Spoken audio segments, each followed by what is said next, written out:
Hi everyone, it's Adriana from Adriana's Paper Crafts. If you can't tell already, this video is a little bit different from my normal videos. I'm normally giving you guys tutorials and how-tos, but this is really going to be a conversation that I've been wanting to have with the newbies that are in our business. So if you're a newbie and you are part of the custom party decor world, keep watching.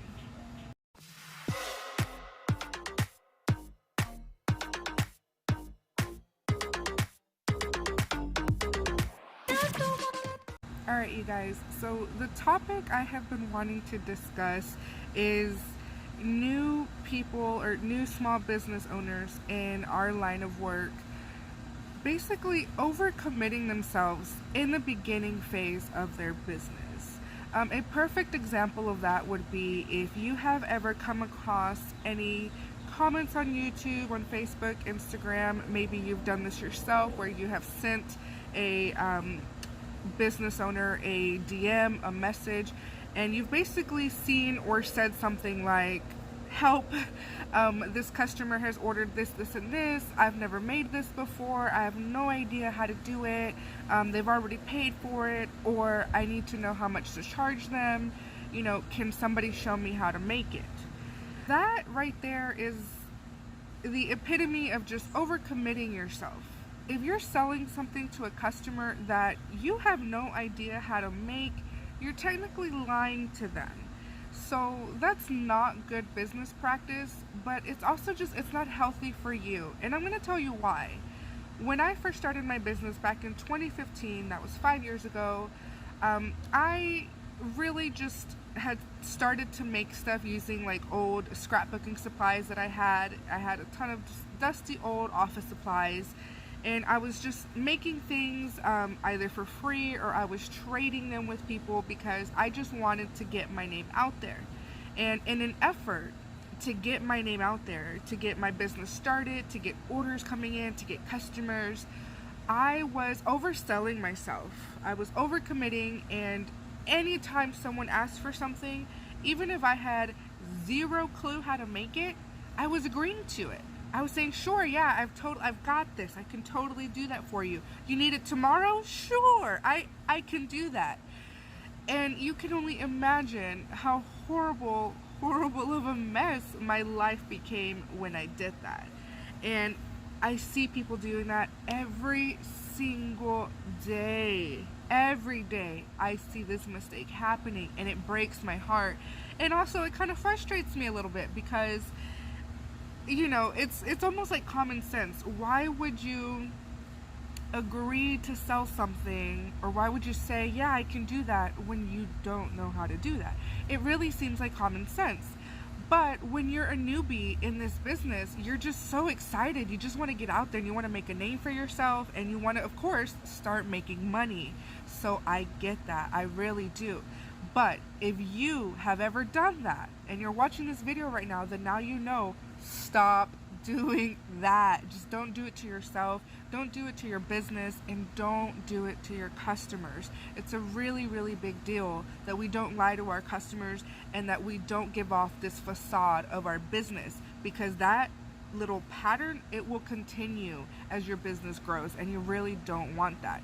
You want to feel comfortable in your business and know, this thing that I offer, I am good at it. You want this? I've got you. That's the kind of attitude that you want to have.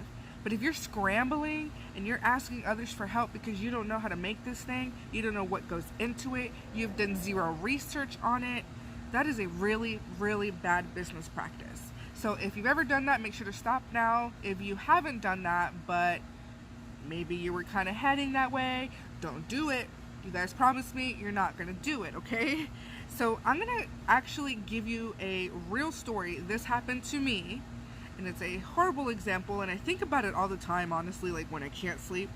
But there was a time in the beginning when someone had asked me for centerpieces. They had asked me for decorations to hang from the ceiling, and a few other things, and it was like a superhero theme. Back then, I'd only done like invitations. I'd made a couple of mums, But like that was it. And even then my moms weren't that great. Let's just be honest there. But I just so badly wanted to say yes. I wanted to just be able to tell my friends and my family, like, oh, like I've got a business, I've got customers. And so I was like, yeah, I can totally do it. And so my first mistake was overcommitting to something that I had no clue how to do. Second mistake was not getting payment right away. And my third mistake was agreeing to do it in the allotted time that the customer gave me. She basically needed it like the next day or like 2 days after. And I was like, yeah, sure, I can totally do it. And that was not true. That was not true at all. I ended up having to stay up all night. By the way, I had a newborn. I had just become a single parent back in 2015. So I had a newborn and he was sleeping in like a little bassinet next to me while I'm staying up all night. And then I still was nowhere near done. My family, they could see that I'm like freaking out in this office. So they offered to help me, but they end up having to stay up all night with me too. These are people that have school, they have work, jobs to get to in the morning. They don't deserve to have to do this. And honestly, I shouldn't have had to either. But my dumb butt overcommitted myself. And I roped myself into something that I just reasonably could not get done, all for the sake of my business. At the end of the day, that just was not good business practice. Of course, I was a new person back then, so I don't really blame myself too much. But I would blame myself if I saw a lot of other newbies making this mistake and I didn't speak up. Now, this is in no way telling you you're being a bad business owner or anything like that. I promise you that's not what I'm saying. I want to help you. And you're going to learn, hopefully, of course, that you have to really just be honest with yourself and be honest with your customers. I get the wanting to have customers right away. I get the whole need to, you got to start making money. I mean, there's a reason you're doing this, right? But you can go about it either the right way or the wrong way. And the right way is this. So I'm going to show you guys how to properly respond to a customer when they ask you for something that you don't know how to make, that you just don't offer yet. Because believe it or not, this actually happens to me every single day, where a customer will DM me, send me, an email or something, and they will ask for this, and this, but I don't offer this. So normally, the way I respond to them is something along the lines of, hi there, thank you so much for your interest in my small business. I do make this, and this, but unfortunately I don't yet offer this. If you would like for me to take care of the rest of your items, I've got you, and I would love to help you out, but I just don't offer this yet. Hope you understand. And normally, you guys, again, I get these messages almost every single day. Every single time, that message works. And I still get my order, and I still get to make a new customer that day. So it really just depends on how you go about it. You have to be articulate, you have to be respectful, but above all else, you have to be honest, okay? Be honest with them and be honest with yourself. It is okay to admit that you don't know how to make something yet. But again, did I word it that way? I did not. The way that I worded it is, I don't yet offer that. And I say yet because there are a couple of things that I might start doing. I just don't have the time right now, but I may, start offering it in the future.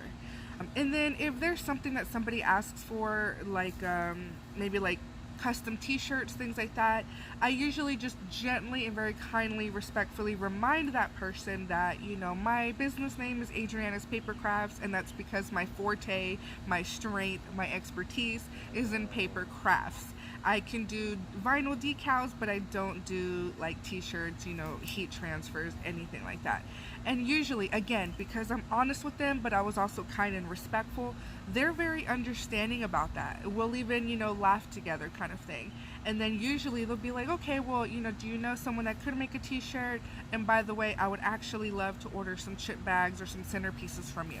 So regardless, because I was honest with them and maybe even like in a joking way with them, they still purchase from me. So if you think that saying no or declining a part of an order or an order is going to lose you a customer, that's not true. It all depends on how you handle yourself when you tell them the truth. So it is absolutely okay to decline something. It is going to be better for you in the long run to be honest now. And then when you have the time, when you have the resources, you can teach yourself how to do these things. You can start looking it up, you can then start making them, and then you can become an expert in these items. I would prefer, and hopefully you would prefer, to be amazing and put your 100% all into every single item that you make, instead of putting 20% in this, 30% in this, 40% in this, because you're spreading yourself too thin. It's not good for your business, and it's not good for you. There's no point in having a business if you're miserable all the time, if you're scrambling around all the time, trying to just put these things together. Hopefully you guys take a huge lesson from this. I really hope that this starts an honest discussion with everyone. I don't just want this to be a message that I am just, screaming out and putting it out into the YouTube verse. I really do want to have a discussion about this with you guys. Let me know what you think in the comments below. You can join the discussion in our Facebook group. Just look up Adriana's Paper Crafts group. And be sure to check out my website. Be sure to check out our Design Innovators page. It has a ton of free stuff for you guys. It has a lot of resources, small business tips, and honestly, if you just need some one-on-one, I do occasionally get on a Zoom video chat with members of our group, so I can give you some one-on-one advice. All right? I will see you guys next time. Thank you so much for listening to all of this. I really appreciate it. Bye, guys.